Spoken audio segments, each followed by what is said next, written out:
Los buzos del puerto de Mar del Plata. Episodio V. El inicio del buceo naval. El teniente Ferrer y el primer curso de buceo, en la Marina de Guerra Argentina. Todos los conflictos y cambios tecnológicos del siglo XIX, estallaron en la Gran Guerra de 1914. La guerra en las trincheras continuó. Desplazamientos de población civil. Nuevas armas y destrucción masiva. El tanque blindado para la guerra.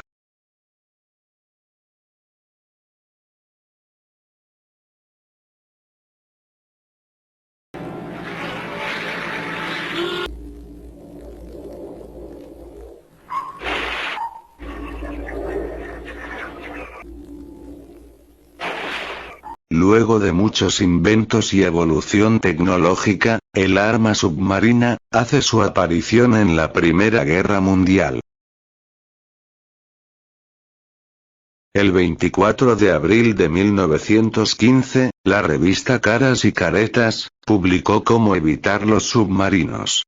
La noticia era la guerra, y el peligro que corrían los barcos ante un submarino. Explicaba la maniobra para escapar. Mientras la guerra transcurría. ¿Qué pasaba en Argentina? ¿Había submarinos? No. Había grandes expectativas, en el crecimiento del poder naval, con los dos acorazados, el Moreno y el Rivadavia. Dos de las naves más grandes del mundo. En 1915, en Buenos Aires, se pensaba que esos gigantes del mar, serían la muestra del poder naval. Sin embargo, en 1914, en España, la publicación Madrid Científico, tituló un artículo, ¿Acorazados o submarinos? Era la traducción de una carta del almirante Scott al diario The Times. Explicaba por qué los submarinos han hecho inútiles a los acorazados tanto para la defensa como para la ofensiva. Construir uno más en 1914, será hacer un mal uso del dinero proporcionado por los ciudadanos. Lo que necesitamos es una enorme flota de submarinos. La guerra y el cambio tecnológico revolucionaba las marinas del mundo. Brasil y Chile habían incorporado submarinos. Es en este contexto, que en el año 1917, se envía a los Estados Unidos, a 4 oficiales de la Armada, para efectuar un curso de submarinos, en el cual se imparte instrucción sobre buceo. Fueron los tenientes de fragata Ceballos, Repetto, Llayous y Ferrer.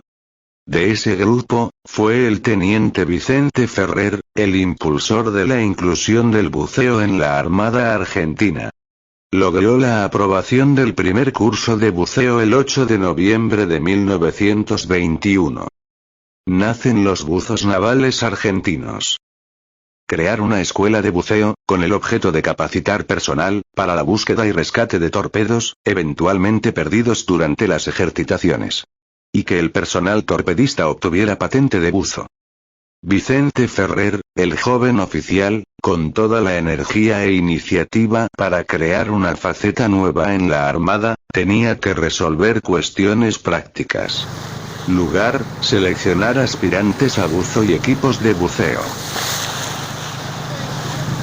Todo esto transcurría durante la primera presidencia, de Hipólito Yrigoyen, quien tuvo mucha oposición y dificultades, en la implementación de su política naval.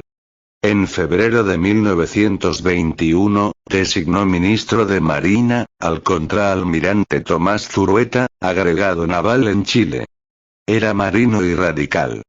Había participado en la revolución de 1890, y eso lo había perjudicado en su carrera. Las dificultades políticas de los primeros años de Yrigoyen, están mostradas en la caricatura de Caras y Caretas, con motivo del nombramiento del nuevo ministro de Marina. Que decía: por fin. Gracias al destino, tenemos en Argentina, a un ministro de Marina que es marino.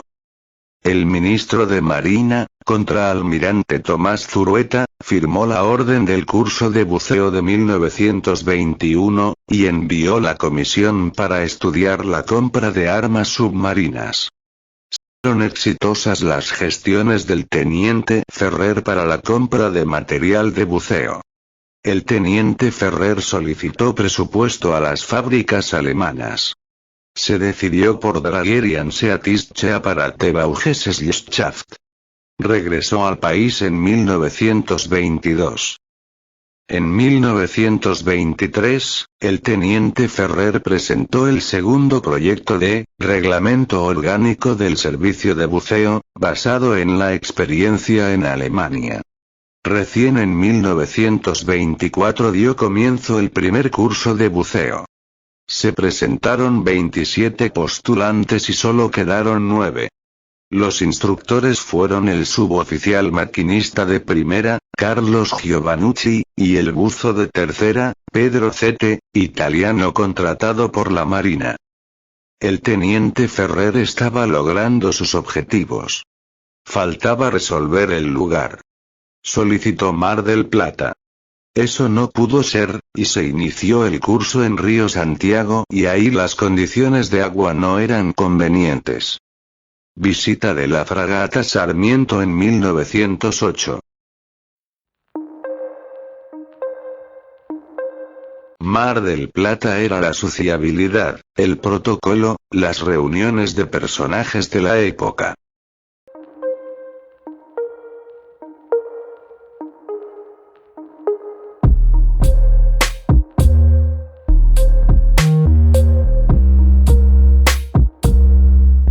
En Río Santiago estaban la Escuela Naval, la Escuela de Aprendices Mecánicos, y la Escuela de Grumetes. Y se incorporaban los conscriptos. Revisación médica. Lavando sus ropas en el río. Jugando al fútbol. En 1922 en Río Santiago, fue la celebración del cincuentenario de la Escuela Naval Militar. El ministro de Marina, contraalmirante Zulueta, y el director del instituto, capitán Stormy. El teniente Ferrer clamaba por las aguas de Mar del Plata para los buzos. En esos años, todos iban a Río Santiago. Pidió un barco. Le dieron uno pero necesitaba reparaciones. El Estado Mayor dio por finalizado el curso y que las prácticas de buceo se realicen en Puerto Belgrano. En enero de 1925, el teniente Ferrer reinició el curso. Aceptó terminarlo en Puerto Belgrano, en la dársena y dique seco para lograr profundidad. Los aspirantes de 9 se reducen a 5. En marzo de 1925, egresa la primera promoción de buzos de la Armada, capacitada para bucear a 45 pies. Krivitsky, Alcie, Muti, La Polla, y Márquez Viana. No hizo otro curso, pero el personal torpedista recibió adiestramiento básico sobre buceo en la Escuela de Torpedos. En 1927, se formó la Comisión Voladora de Cascos, por pedido del Ministerio de Obras Públicas, para la limpieza de cascos hundidos, en los canales del Río de la Plata. El teniente de navío de Yetiane estaba a cargo, la integraban los buzos del primer curso, Krivitsky, Viana y Muti, buzos contratados Urso, Vaca, y ayudantes marineros egresados de la Escuela de Torpedos. Así fue el inicio del buceo naval argentino, debido a la tenacidad del joven teniente Vicente Ferrer.